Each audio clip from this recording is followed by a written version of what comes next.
first quarter of 2025 saw a significant swing in investor sentiment. Optimism early in the year, driven by expectations of continued US market strength, quickly faded as escalating trade tensions and rising recession fears unsettled investors. After a strong start in January and early February, markets turned risk-averse, leading to steep declines in US shares and broad weakness across most developed markets, including Australia. This shift is clearly shown in the chart on screen, which tracks major global share markets and the VIX, a key measure of global market volatility. At first, European markets rallied strongly and others climbed steadily. But from late February, sentiment turned.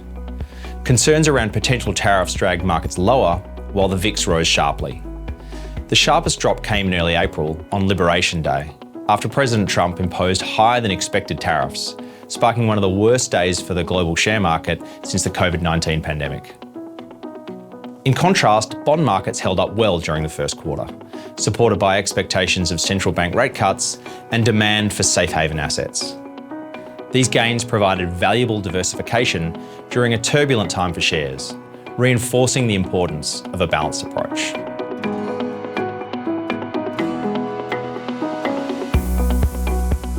The Chinese phrase, "May you live in interesting times," comes to mind when thinking about the last few months and the outlook for the rest of the year.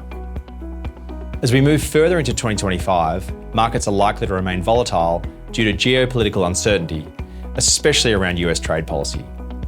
Tariff policy and some softer economic data have raised fears of a broader economic and market slowdown. While volatility may persist, such periods often set the stage for future opportunities. Share valuations are now near levels that have historically supported stronger long-term returns. However, it's too early to call a market bottom. We therefore recommend a neutral stance, holding steady exposure to growth assets like shares, while monitoring policy and market developments closely.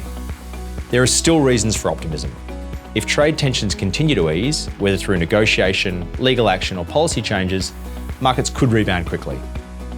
Should prices decline further, we will be ready to increase exposure to good quality businesses at more attractive valuations.